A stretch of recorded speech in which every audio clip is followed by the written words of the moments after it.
We are live.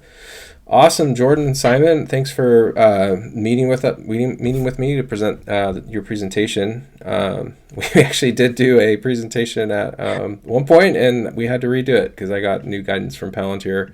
I do have to say first, full disclosure, I do have a relationship with Palantir. I have access to a free Foundry stack, and I won't be discussing stock price or growth or anything like that. But anyway, Simon, why don't you introduce yourself, and then Jordan, you can introduce yourself. Yeah, great. So hello everyone. This is Simon here from Convequity. So we are a kind of specialized equity research house focusing over SaaS enterprise technology, cybersecurity, and we kind of got started with combining the understanding of technology with financial know-how together. That's where we found our information edge, and we kind of really excelled in understanding the business and from an operator perspective that is pretty critical in understanding the disruptive technologies. So Jordan. I'm Jordan, Managing Director of Convectivity. My background is in kind of a broker capacity. I was working on a sales desk for a long time, then I was a financial advisor, and then I kind of migrated across over to being an analyst. So I was an independent analyst for a while, and then decided to set up Convequity. I had an idea for an equity research house that kind of blended technology and finance together. And I put some feelers out, and a friend of a friend put me in touch with Simon. And we've never looked back since, have we, Simon? And Convectivity is essentially we think there's a lot of alpha to be gained by getting deeper understandings of companies. So and we try and knock down the knowledge barriers that a lot of investors face when they're trying to understand tech stocks. So that's what we do at Convectivity, Awesome. essentially. Awesome. Yeah, and you guys publish on Seeking Alpha too, right? I believe you guys do. Yeah, Yep. absolutely. Yeah, and we also have a Substack. Awesome. Is there anywhere else people can find you? No, You can also find us on Twitter. Got and, it. On Twitter, yeah. The We have a Twitters. website, convectivity.com. Awesome. All right, well, let's jump into the presentation. I really like this presentation. That's why I wanted to meet with you guys, because I felt you did a really good sort of historical recap along with observing how sort of technical trends kind of play out. And I really wanted to share that with my audience. So why don't you tee it up here? Yeah, sure. So, I mean, of course, Convectivity, we are equity research. We are equity research analysts, but this is not exactly, it's not an investment thesis. It's merely, this slide deck is merely just some observations about how the technology sector evolves over time. So, this slide here kind of introduces it. So it's what drives technological evolution. Well, there's a lot of factors at play, obviously, but I think at a high level, you can observe that through time, the landscape shifts from one end of the spectrum to the other end of the spectrum. One end being centralization, aggregation, and consolidation. And then in order to generate the next wave of value, things have to shift to the other end of the spectrum, which is decentralization, disaggregation, and fragmentation. And then again, it's just a series of these movements back and forth. And dominant success comes from the centralization end. However, overall ecosystems appear to prosper when the decentralization end kicks in. So this slide here is really the basis of the slide deck. And hopefully as we go through the slides, we will articulate that this happens time and time again. So here are some historical parallels or examples that we're going to draw upon to try and just describe that we think that the current landscape is at an inflection point in which Palantir can potentially prosper. So IBM is quite a good example. On two occasions, they generated a lot of value by doing a type of consolidation. So in the early 1950s, there was the first company to release a commercially available vacuum tube based mainframe. And this was very revolutionary at the time because it consolidated a lot of the leading technologies that was around. So that was generated a lot of value. And then they kind of did it again in the 1960s, because by the 1960s, there was lots of different mainframes, each serving a particular use case. And a particular use case across scientific, data processing, and other commercial needs. IBM came in with the System 360 mainframe, which was the first general purpose mainframe, which could do the complete range of use cases all in one computer. So this was, again, very revolutionary, and it was an example of a company coming into a fragmented environment and providing some sort of consolidation or aggregation in order to generate the next wave of value.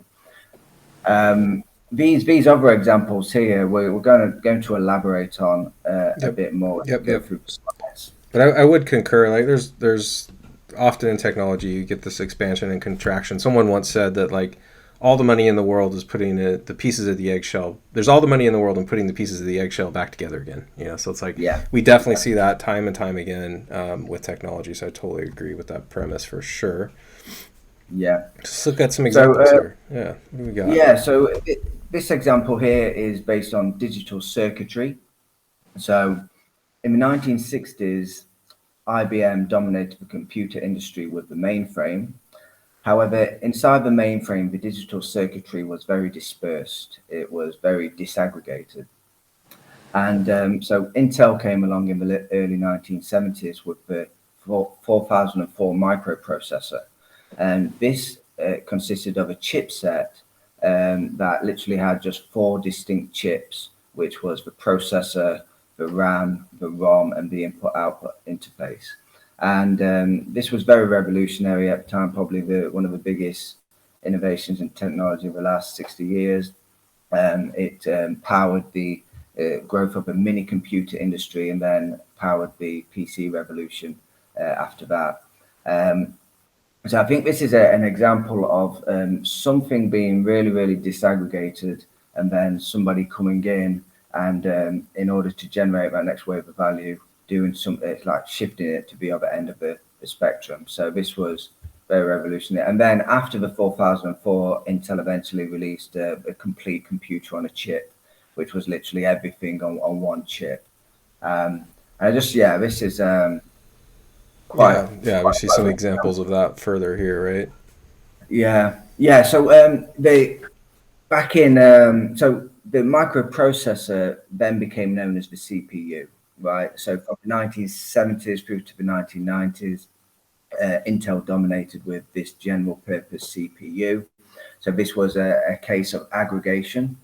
But kind of beginning in the 2000s, right across the entire semiconductor industry, we started to see some disaggregation in the chip market. So we started to see ARM-based RISC chips emerge that were designed for low power devices, and this is what propelled the smartphone era. We saw an expansion of GPU usage from gaming over to AI and ML applications. And we also saw ASICs and FPGAs and AI accelerators, etc. And this fragmentation was quite difficult for Intel to manage, because Intel was and still is managing an integrated design and manufacturing model.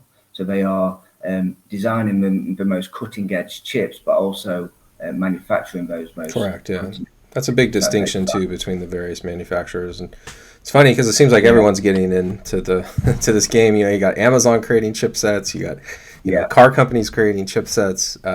But at the end of the day, it's distinction between the fabless and the fab. So. Yeah, absolutely. Yeah. And it kind of, vertical integration, it's all about timing. Yep. So deep vertical integration worked for Intel in the early 1970s when the market was moving a lot slower.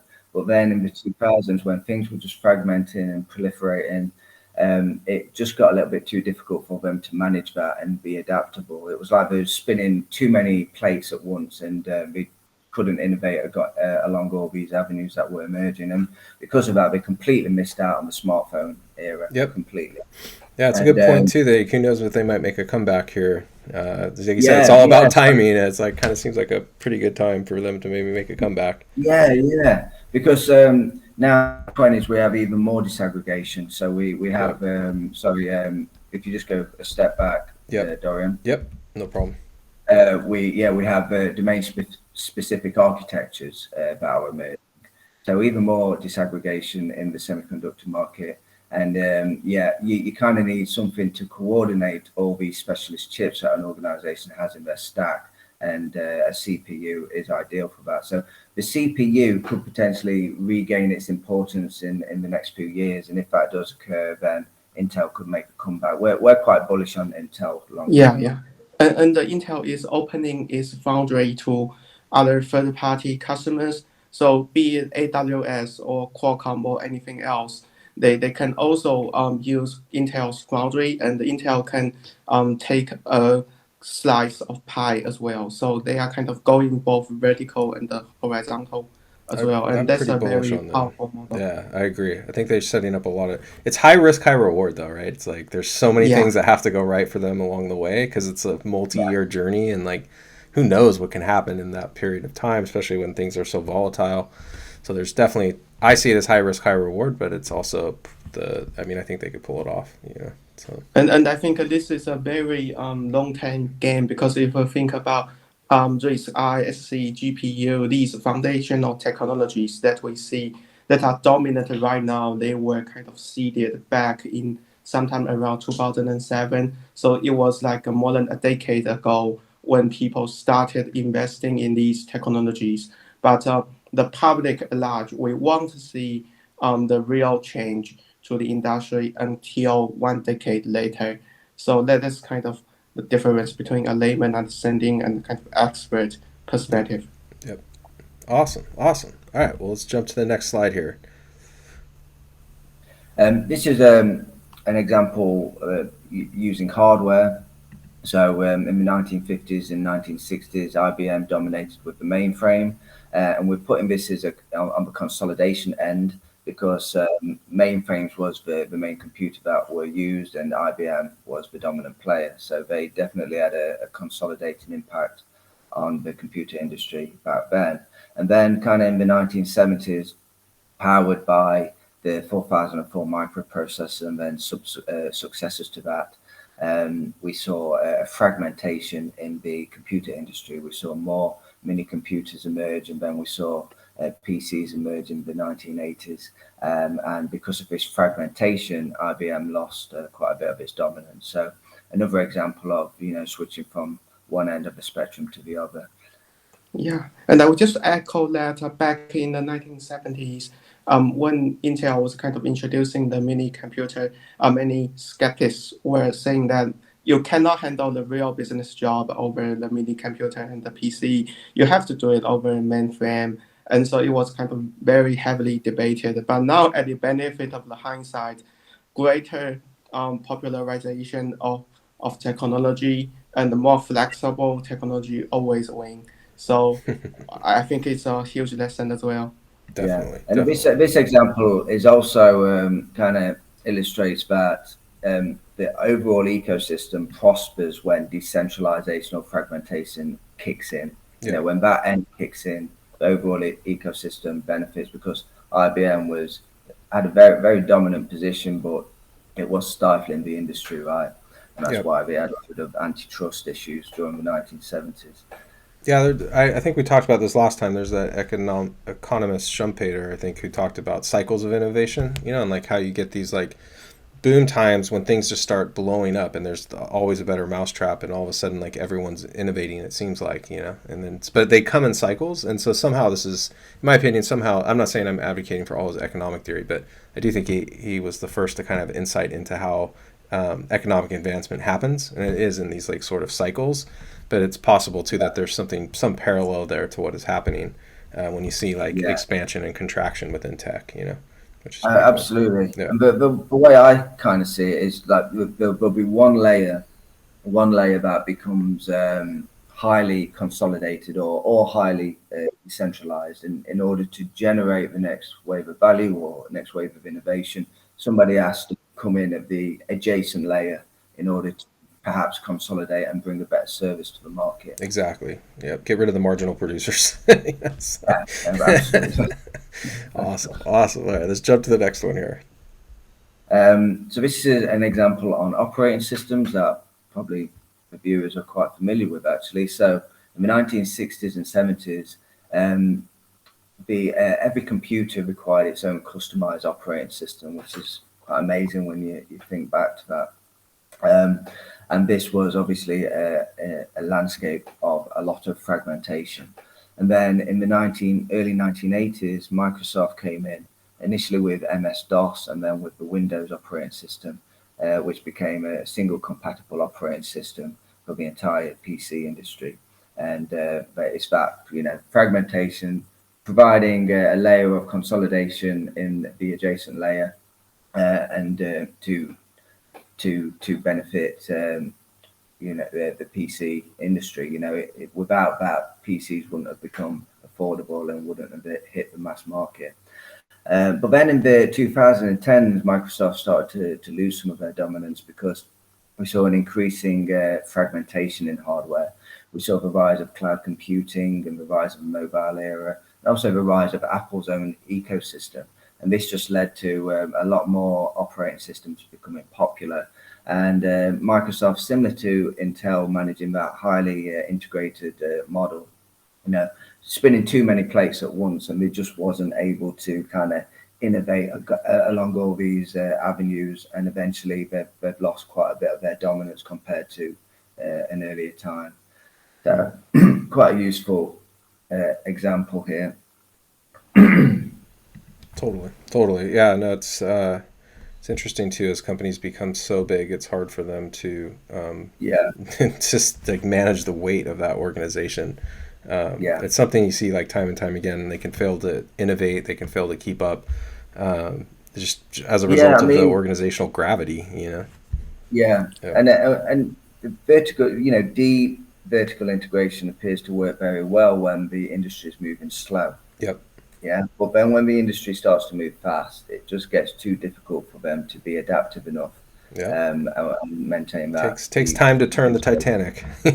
Yeah, and you also need the kind of conviction. You need the button-up decision maker to really push the innovation, because Microsoft, they were early in the mobile operating system, but with Windows Mobile and the Windows Phone system, but they were just not really having a great conviction over this kind of offering. There isn't enough resource and talent to really make it into the market. So they were early into several bets, but they didn't really make it.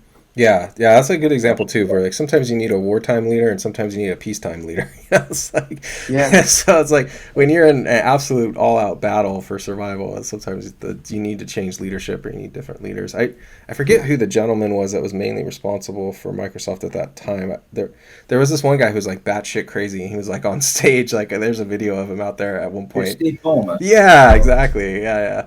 Remember that video of him where he's like screaming on stage, like woohoo! It's like, what was that dude? Oh man, it was really funny. That was a classic. I encourage you all to go look that video up. So what else we got here? Let's talk about these examples. So communications are quite a good example of this back and forth wave.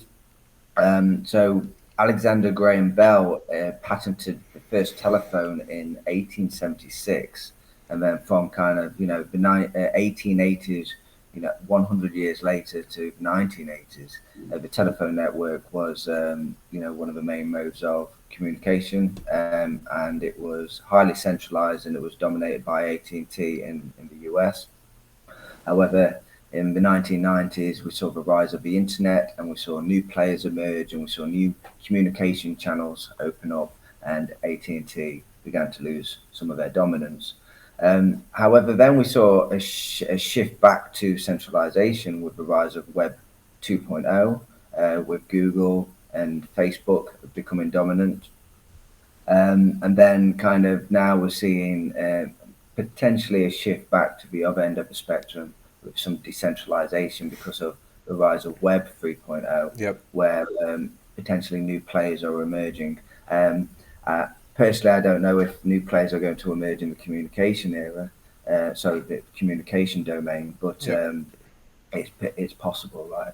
Satellites. There's a lot of talk about edge networks and satellites and how that might enable sort of even a decentralization out of the data center, where all apps, all software is running via satellite, for the most part, and you're the closest you can possibly be, hopefully, to that end user.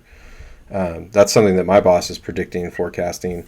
I don't know if that's going to happen or not. I think there's that. What is that effect there is? It's like the Kessler effect or something, where like more crap you put into orbit starts to break. More chances that it'll break up and Yeah. cause an inability to ever launch again. Because you'll just have this Right. like Okay. encircling wave of trash running around.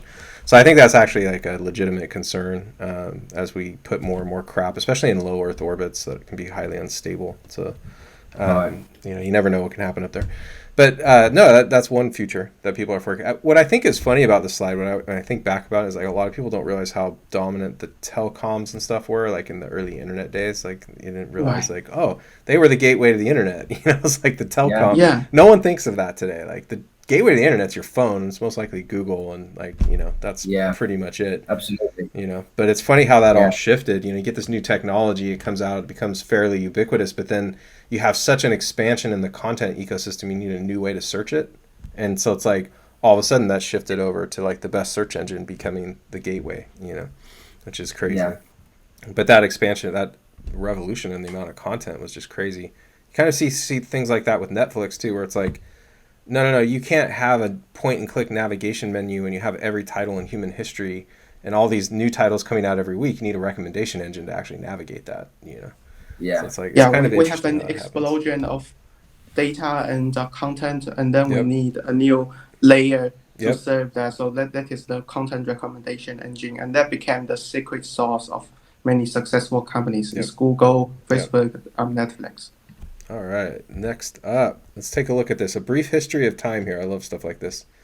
Yeah. So we've gone through a few examples of where companies have come in and consolidated, generated a lot of value. We think the technological architecture is kind of the domain where Palantir can potentially solve a lot of problems and prosper. So this is a brief history of time here. If we look back in the 1950s, right through to the 1970s, things were very, very simple in hindsight. So where you have the client and the server in the same machine. So security was very, very simple. The networking was pretty much non-existent, and things were very, very simple architecture. And then in the 1980s, we saw the rise of the client-server model. So the server was decoupled from the client machine. So a user using the client machine could, send information to a server and retrieve information from the server. But the client and server was still pretty much in the same building, in the same location. However, then we saw the rise of the data centers thanks to progresses in network protocols and improvements in computing power and improvements in data compression. And this enabled that for servers to be bunched together and put into a data center that might not actually be in the same location as where the users are in order to drive economies of scale, etc. And then in the 2010s, we saw the beginning of remote working. And then again in the 2010s and going into the 2020s, we saw that scale out into full-on distributed work environments powered by the clouds. And now we're in a situation in the 2020s and beyond where we have not just one cloud, we have multiple clouds organizations are managing. They have to manage edge compute instances, and also on top of that, manage these distributed work environments. And this is what where we think Palantir can really come in and generate the next wave of value, because this is an extremely fragmented technological landscape. And in order to generate the next value by providing organizations with ways to simplify things and streamline things and lower costs and speed up their go-to-market, there needs to be, that adjacent layer come in order to provide some sort of aggregation, centralization, etc. So Palantir with Foundry and Apollo can provide this for this very messy landscape at the moment. And it's similar to what Microsoft did with Windows in the fragmented PC market back in the early 1980s. Very, very similar. It's crazy. Yeah, the challenges are daunting. It's really insane trying to figure out how you're going to manage your application stacks across all these environments. In a lot of cases, you want applications that can interact with one another, message each other across various devices, having a unified session experience, whether you're on your phone, whether you're on your laptop, or switching over to TV. Like, it's crazy how daunting this challenge is as an engineer. So yeah, I agree that I think Palantir has some major technical advantages in the space, not the least of which is being able to analyze all this data everything's producing. But also with Apollo, being able to actually manage deployments, software updates, all these things as like a heterogeneous kind of compute environment, which is going to be required for sure, in my opinion. Yeah, I would just echo that right now we are seeing a super sophisticated and complex enterprise infrastructure environment because now the mainframe, they were created back in the 1960s. They were still used by major banks.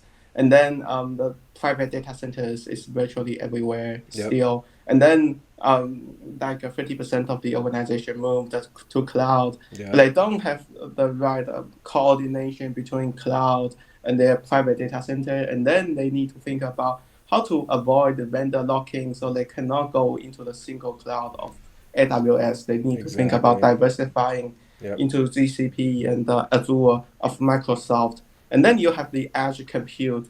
So you have additional layers. That's right about when the IT people want to resign. They're just like, okay, we've done all we can here. Like, now you want me to bring this all over to another. A lot of organizations eventually end up with one simple model, like they would go just purely over AWS. But obviously, everyone knows that that's not the optimal way to handle the infrastructure. It's optimal for AWS. It's just not optimal for you.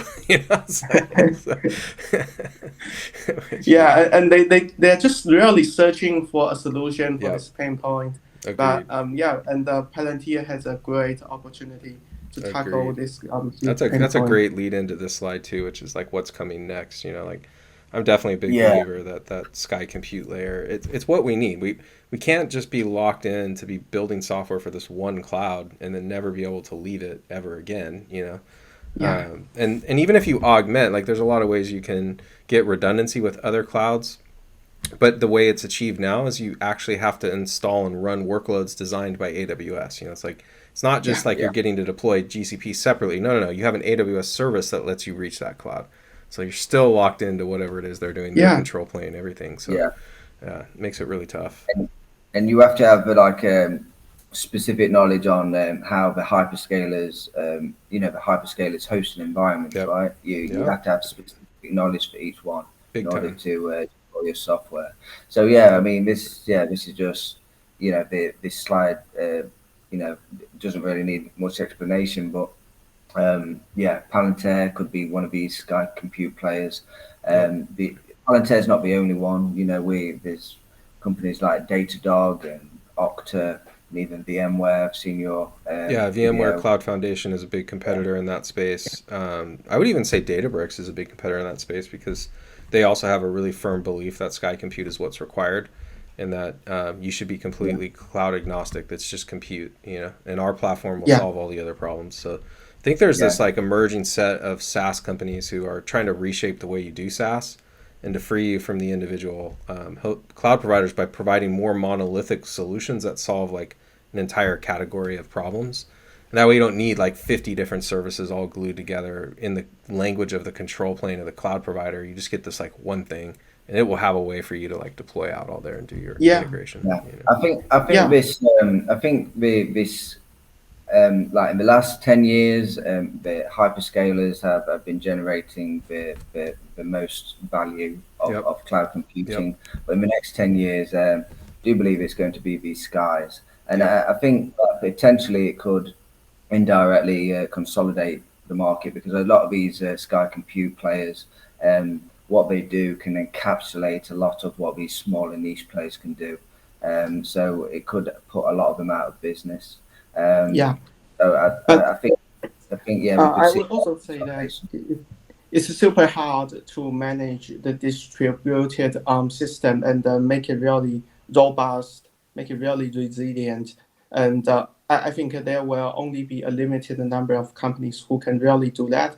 So I don't think it makes sense to reinvent the wheel again and again. So you need one certain company to build up a robust system to manage this distributed system, and then offer it to empower many more companies to better manage this kind of sky compute. Yeah, no, I agree with that. And just so my audience may not know, like, what is Sky Compute? It's like it's an abstraction layer above the cloud provider. So, like, just so you guys know, like, when you deploy all these workloads out to these various clouds, you have to do so in the language that the cloud provider understands. You're like telling it, this is how this workload will run. This is how it will connect to various resources. This is how the network should be structured. And more often than not, that code that you write to do that is like 3 to 4 times the amount of code and work you end up doing just to build a stupid app that's just pushing data into a database, or like doing just ridiculously simple stuff. So in this abstraction layer, what's cool about it is that I won't be locked into a cloud provider. I can just pick one, and they're like, I could pick all three. I could pick just one. I could turn off workloads on one. And that way I get the power of negotiation. Amazon's not an unelected board member. They can't tell me how to run my organization or what to do. Like, we'll have optionality in this ecosystem. And a good example of that's Lyft. Lyft ended up negotiating something like $300 million contract with AWS after it was like going through the roof and getting all kinds of overages and usage fees. So they ended up negotiating a $300 million agreement. But that's on the extreme end, but that's why it matters. It's like you get locked in. And the cloud service is actually pretty expensive to use because their gross margin is north of 60%, which means that compared to your proprietary data center, it's way more expensive. That's right. So you need to figure out what's the way that you can organize your traffic and use the compute resources. It's a great point. Great point. All right, let's jump into the next one here. So we've spoken about kind of a back and forth along horizontally, from one end of the spectrum to the other. But technological evolution can evolve through a tightening of vertical integration, then a loosening of vertical integration. So here we just called it vertical integration versus vertical specialization. So we'll just give you a couple of examples here. Next slide. Oh, sorry. There we go. Yeah, so some examples of when integration has won, and then some examples of when specialization has won. So on the left-hand side, we've touched on IBM. So IBM in the pre-1970s era with the mainframes was very, very vertically integrated, but because the industry wasn't moving at a fast pace, this actually led to a lot of success for them. And also Apple in the 2000s, when they released the iPhone and the App Store, very integrated model that actually, as we know, has become a big winner. But interestingly, Apple in the 1980s, when they was managing this tightly integrated model of hardware, operating systems, and software, it didn't quite work for them because a lot of parts were not commoditized yet or cheap enough, and they just couldn't scale that deeply integrated model at that time. And then that's what gave Microsoft the opportunity to come in with Windows and provide that single compatible operating system for any PC. So again, it's all about timing. When this deeply vertically integrated model works, it's very much about timing and how fast the industry is moving at that time. On the right hand side here, we've got a few examples of when vertical specialization has beaten integration. So we know we've discussed about Intel beating IBM, Microsoft beating Apple in the early 1980s, and also AMD beating Intel kind of like in the 2010s era. So yeah, quite again, just just kind of just the next wave of innovation can come from this either getting tight integration or loose integration. I think on the previous slide we spoke about domain specific architectures as well, and that's an interesting one because it's giving kind of programmers, well, potentially will give programmers an opportunity to co-design the architecture of a chip in order to make it more compatible with their software. So I mean, probably a good example of this domain-specific architecture is what Apple's done with their own silicon M1 chip, right? So they've kind of made the M1 chip and finely tuned the architecture of it in order to make it very compatible with Apple's software. And we've seen that has been... NVIDIA has some good examples too. Tesla's another, definitely. I mean, yeah. It can improve performance by a great deal, and double the battery life of the device, and so that's because kind of Moore's law has pretty much reached its limits. So we need to kind of think, right, okay, how can we continue this improvements in performance each year? And typically, well, historically, programmers you write some code, develop some software, and they've not really been concerned in how it operates at the hardware level, because there's been this decoupling from hardware and software. Right? Yep, completely. Yeah. However, that's kind of a loosening of vertical integration. But now to generate that next wave of value, perhaps in the face of Moore's law kind of reaching its limits, perhaps we need to see more vertical integration between software and hardware. So that seems to be happening now. And I don't think it's unrealistic to expect that what Apple has done with the M1 chip might actually become mainstream in a few years' time. It depends on the tooling that comes available for kind of designing these chips, but it is very possible. So and then it will be even harder to manage all of these underlying systems. You need a very strong kind of CI/CD pipeline to manage all of these complexities. You need to manage ARM, you need to manage x86, and then various domain-specific architecture software. So then that's the value of Apollo, because you need to make it simpler. You need to gain this kind of additional performance gain via specialization. At the same time, you don't want to lose the kind of ease of use by developing just one line of code and then ship it to various heterogeneous environments.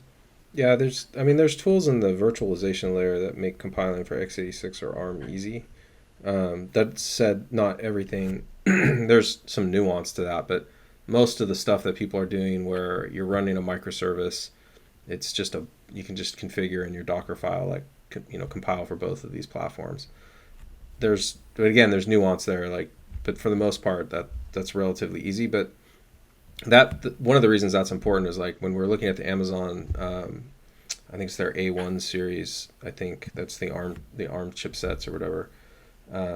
The cost of those instances is effectively pennies on the dollar compared to a traditional, x86 architecture. It's super, super cheap because the power consumption is way less and they don't have to run as many fans, and so they can charge a lot less. And then if you leverage spot instances on top of that, you can pay effectively nothing. So you get a spot instance fleet. You pretty much, if you do it right and you're thinking about micro VMs instead of microservices necessarily. So you take a more of a functional, functions as a service approach using Firecracker, for example.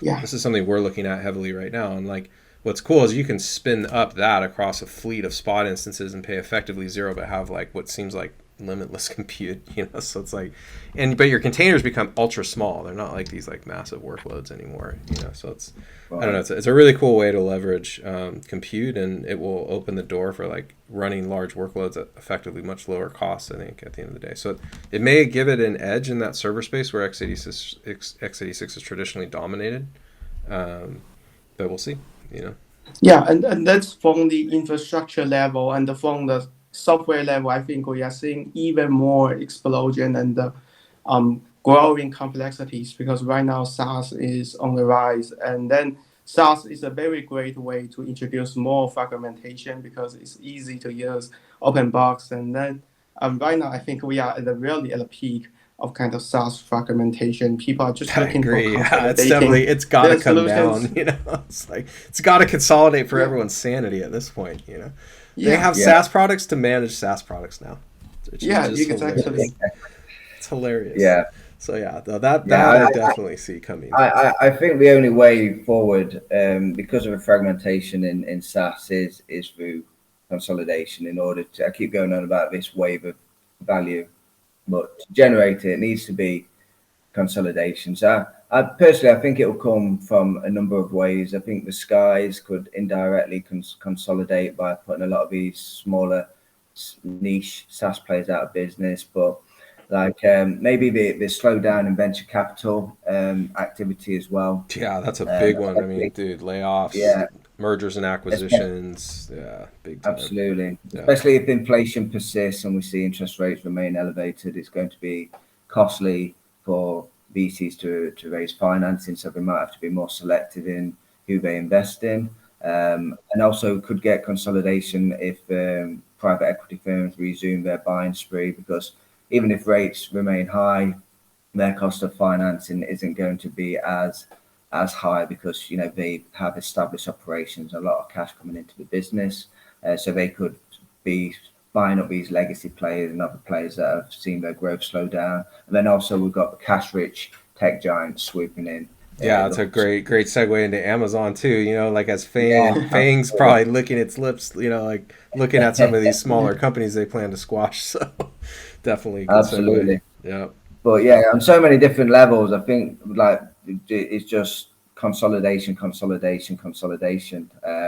And in the interim, in my take is that might result in less innovation on the whole, just in the interim, and then there'll be fewer winners. But the ones that do win over the next few years will probably be really big winners. Yeah. So. Um, Right, so we've discussed vertical integration, vertical specialization, and Amazon is a special case in which they've combined the two. So we know that Amazon.com is deeply integrated because they manage their own data centers, right up to delivering goods to people's doors. However, they've kind of spun out part of their internal resource out to third-party clients, and we know that is the data center stuff. So hardware and operating system platforms, etc. And we know that this is known as AWS, and yeah, this has obviously generated a huge amount of value over the years for Amazon.com by combining this vertical integration and vertical specialization. Yeah, I think it's funny that internally they refer to Amazon.com as the bookstore, which is like really Yeah, funny. It's like, oh, that little bookstore over there, It's like, but it might be an indication of like, yeah, AWS is where it's at. But yeah, And this is a very powerful economic model because on one way you can expand your vertical know-how and grow your scale, and on the other hand you can really support your vertical specialization in the infrastructure layer because you have greater scale, then you can bring the cost down, and by offering a lower cost solution to other infrastructure third-party customers, you can gain more adoption. So you have that kind of very positive flying wheel going on by going the two directions at the same time. yep, agreed. Let me jump to the next slide here.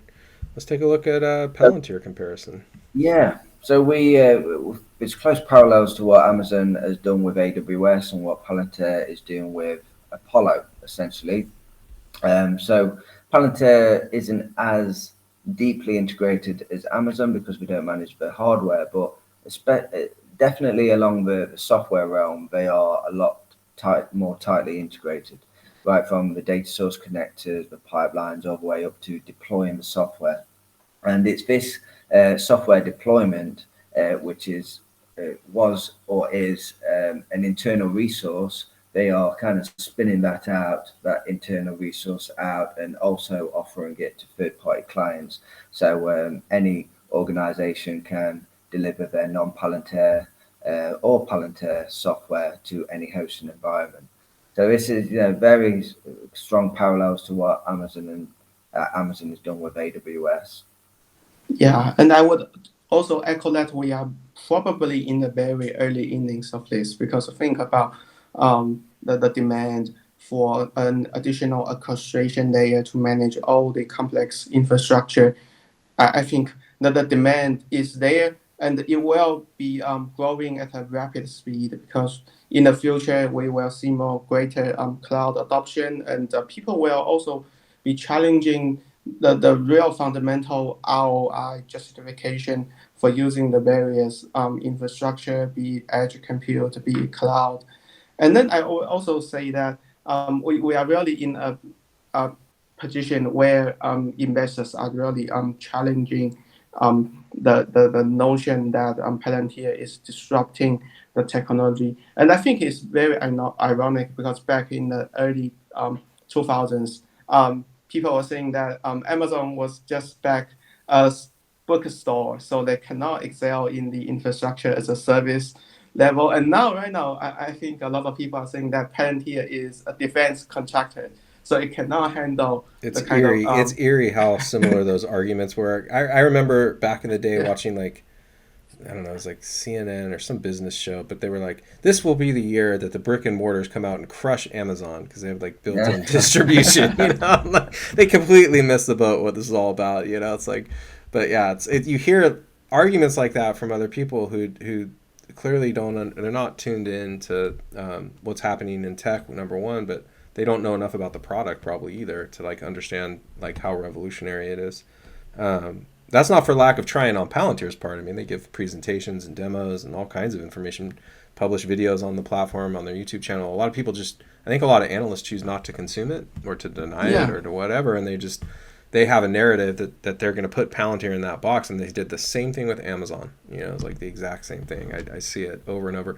And no matter what evidence you present them to counter that narrative, it's not going away. I think it's very typical of the kind of early innings of the technology adoption. So in the very early beginning, only a limited amount of people can see what's really going on, and then the majority of the people were just holding a very skeptic point of view. Totally. Yeah, I mean, with Intel is another example of this, what we talked about, because back in when they released the 4004 microprocessor back in the early 1970s,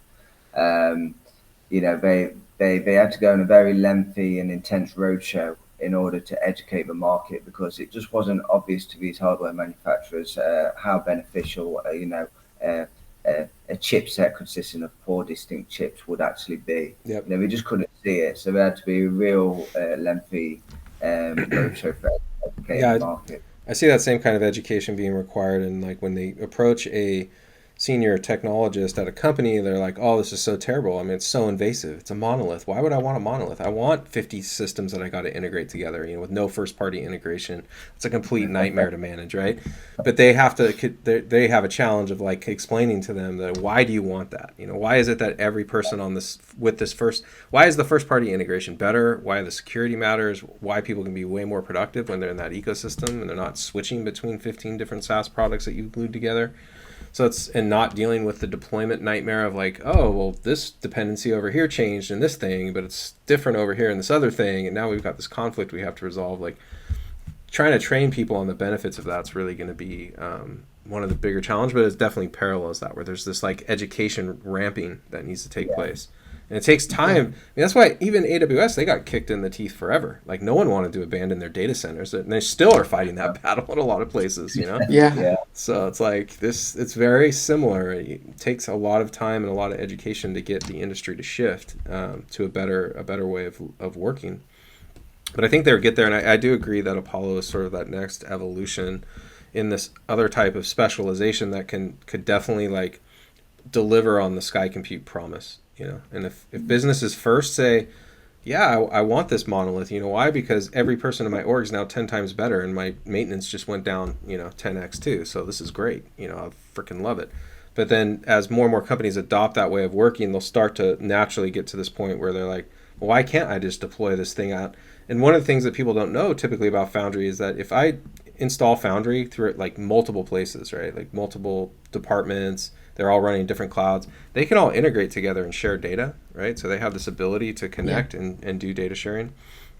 That's when we talk about disaggregation in Web3, it's an eerie parallel to disaggregation in Web3, where you're trying to decentralize out the workloads and get them away from like single providers, single points of failure.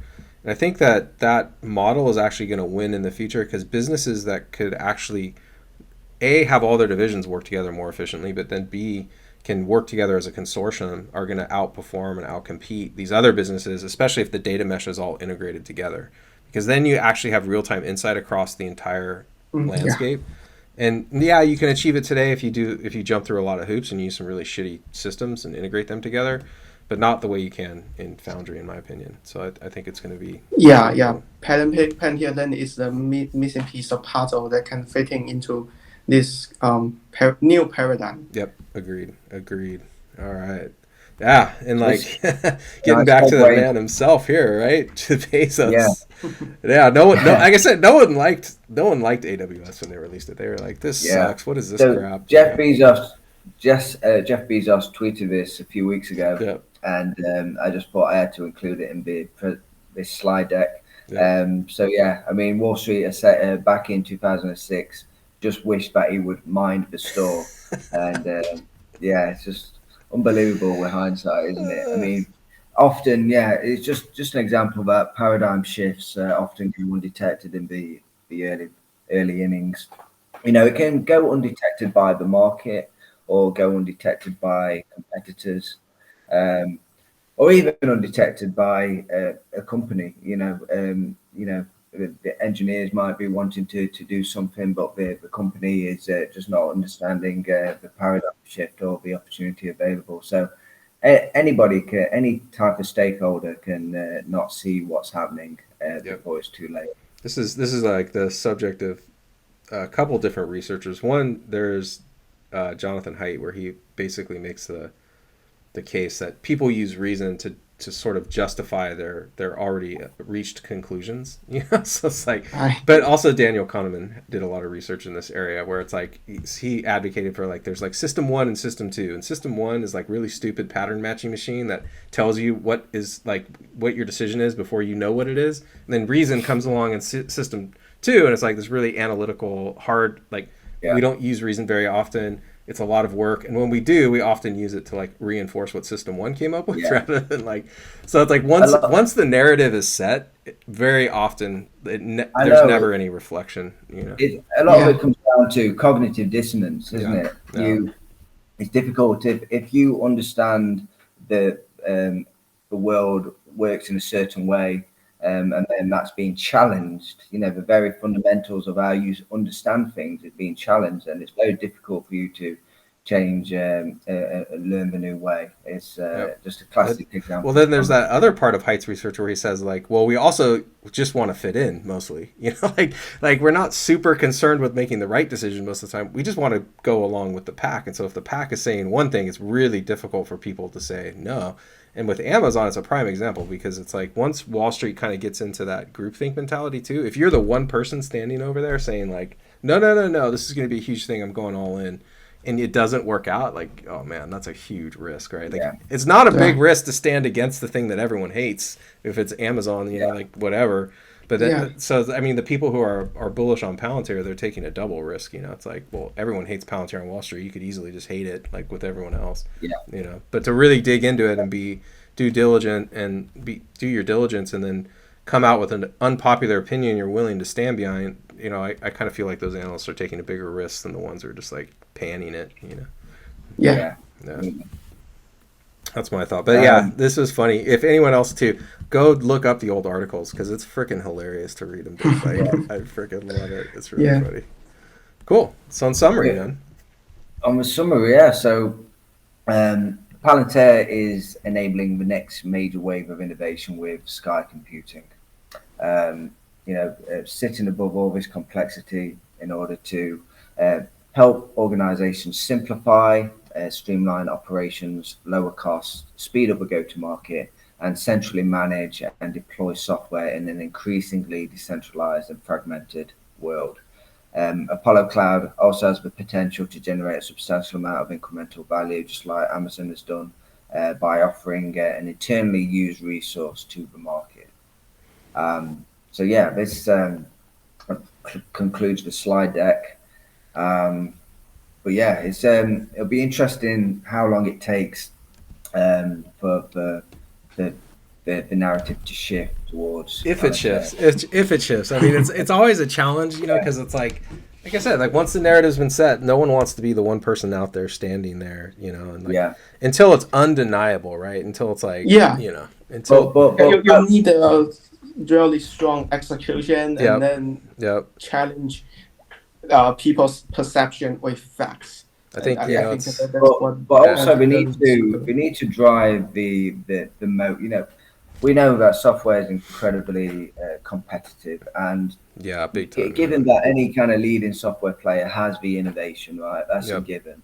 But in order to drive that moat, you either need to work on price. You need to kind of work on some sort of bottom-up adoption with the developer community. Agreed. Or kind of just do a lot to kind of sell the ROI of the product, right? So if you look at any software company that has quickly developed a moat, you know, they'll be either doing one or all of those things. So at the moment, I just don't know if I'm seeing Palantir do that.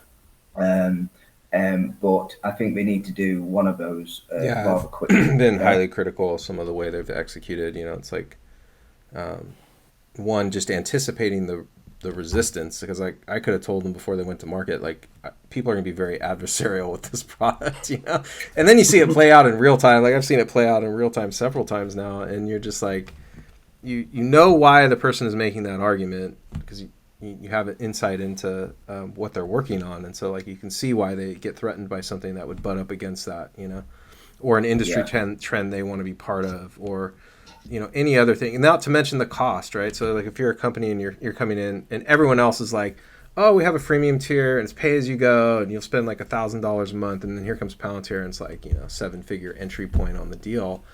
Like people are going to be, and then they're like, we won't, you know, like if, I mean, I don't want to get too into how they sell, so I don't want to say anything about that. But like, let's just imagine for a moment you didn't really get a freemium tier to go along with it, you know? So it's like, most people would read that as a big fuck you.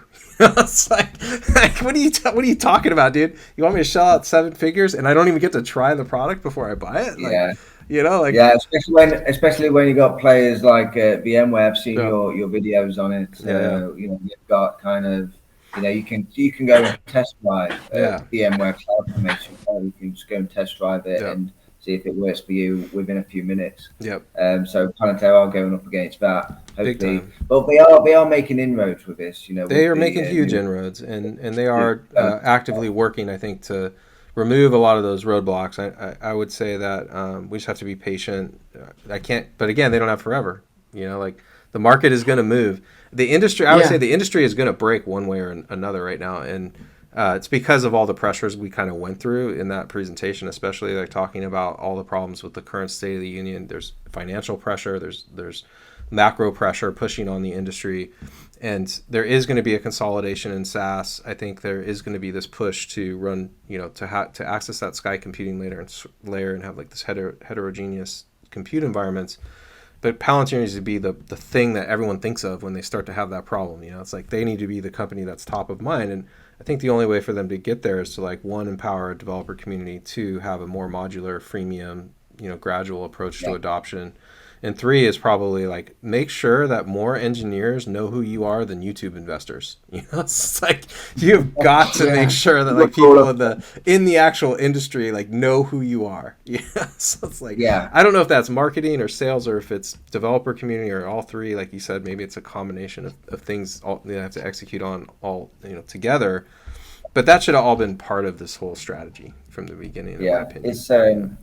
It's like that. We spoke about this before offline. It's kind of, you got the go to market and you've got the product market fit. Which one do you push first? Exactly. I mean, with Cloudflare and Fastly, when they're both competing for edge compute platforms, we've seen kind of Cloudflare go with the go to market. You know, they came to the market with an unpolished product, but pushing it and used the feedback to improve the product as they went along. Yep. And Fastly, on the other hand, kind of was doing the product market fit. Yep. And there was too slow in getting to the market, and we know how that's turned out. Cloudflare is kind of dominating that edge compute space at the moment. Yeah, they got a pretty good platform now. I mean, I work with it a lot, so I appreciate all the things. With Cloudflare or Fastly? Cloudflare. I work with Cloudflare quite a bit now. They really improved the developer experience. Like the developer experience is pretty clunky initially, and their workers. It's really amazing how fast they were able to improve the platform. They were started with VA engine ported from Chrome, but they gradually they really improved the product very, very fast. They got the right compute model. I'm a little worried for them in the future because so many so like Amazon is moving with edge networks that have way more services than what they can offer, and they're doing that through the 5G networks. And they're doing these sort of like 5G edge compute tied to a data center where you have full access to services. But that's going to give you a lot of flexibility as an application developer. Like, well, I'll accept more latency in this service over here that doesn't need to be at the edge. Whereas like these 5 or 6 services that are at the edge cover 85 to 90% of my use cases, you know. And Cloudflare right now is struggling to get a database at the edge, and Amazon's like releasing this now, you know. So it's like, if I'm an app developer, I take the edge compute network that A, I'm already a major customer, but B, I don't have to worry about whether or not I can complete my app at the edge. I've got all the services I need, you know. But also like they gambled big on isolates, and that might not win, you know, because containers are easy, they're ubiquitous. It's a lot harder to design anything that can run in isolates than it is just to stuff it in a container. And it doesn't make the best use of the compute, but if the compute is cheap enough, like who gives a shit? You know, like if like, or even better, you can optimize it according to the context. Use a container, use isolate, depending on your security level. There's a great point. I mean, you know what's a prime candidate for isolates is middleware. Like we're already trying to push all middleware to isolates at the edge. So that middleware, if you don't know, like you send an API request, we have all these functions that sit in the middle that do things like look at the headers, validate the request, do all this shit. It's basically like you give me input, I give you output. I don't need to connect to a database or do any of this other crap. And we're pushing all middleware to the edge because it can run way faster, you know. Even Versal does that. Versal is like this service for deploying your React applications, and you're allowed to define APIs in there, and they'll take every middleware function for your API and automatically push it out to edge functions, you know. So that's a really good point. There will be like this use case is ideal for an isolate, this one's ideal for a container, and you get both. You're going to have like a part of your workload that can take advantage of that, a part that won't take advantage of that. However, I don't know if Cloudflare has a solution for containers at edge yet. Like, I mean, maybe they do. They probably do. But their whole... But again, Palantir can be the orchestration layer to manage all of these complexities. Yeah, Fly's out there too. I don't know if you guys have heard of Fly, but like that's another service that's out there. And they do containers at edge. And so that's our whole thing. You just run any arbitrary Docker container. I've used them and quite like their service. So it's going to be interesting to see like that whole thing shake out. I've always said too with the Apollo Cloud, like the thing that I've always liked about that is A, you need to be the first party owner of the customer relationship. So get the customer to come in and sign up with you, and obfuscate where like completely abstract away any of the heavy lifting related to deployment or anything like that. Like really leverage Apollo for that. But then if you can control the infrastructure layer, dude, they have so many like things they could do with Apollo that just aren't achievable in the virtualization space. Like if you get down to the hardware and networking space, then you can start doing some really cool shit. And especially when we start talking about like, oh, what has to be an isolate? What has to be a container? What's the best way to utilize the compute? If you own all of that and you own the network, you can start doing some really crazy shit. So that's another thing. And that's where Amazon made a lot of inroads, like AWS Firecracker and the... when they launched Firecracker, there's a revamp of Lambda they did, but they changed their whole networking architecture. And they were only able to do it because they own that infrastructure. You know, it wouldn't have been a problem you could solve just at the VM level, you know. So, yeah, it's a good example for them to follow, I think. All right, guys. That was a pretty epic interview. I'm sorry we had to reshoot it, you know. I understand this, you know, this... you have to be compliant, right? I got to be compliant, yeah. And just full disclaimer again, not investment advice. Do your own due diligence. I do have a relationship with Palantir. I do have access to a free Foundry stack. It's important that I disclaim that. So yeah, just not investment advice at all. Yeah. And thanks for having us on. Thanks for giving us the Absolutely. opportunity. Absolutely. Yeah, it's a great pleasure to be able to Let's present do it again. here. Yeah, we Yeah, will. We'll do Yeah, something. We'll think of something else, and totally. we'll get together again. I'll hook you up with Yeah. Amit and those guys too. They might want to have you on the Palantir pod, like the weekly pod, and Yeah. keep dropping content in the Discord. You guys always have cool stuff, man. Yeah. Great. Thank you very much. Awesome, Jordan. Awesome, Okay. Simon. Speak to you soon. Talk to yeah. you guys. Yeah. Speak to you Bye.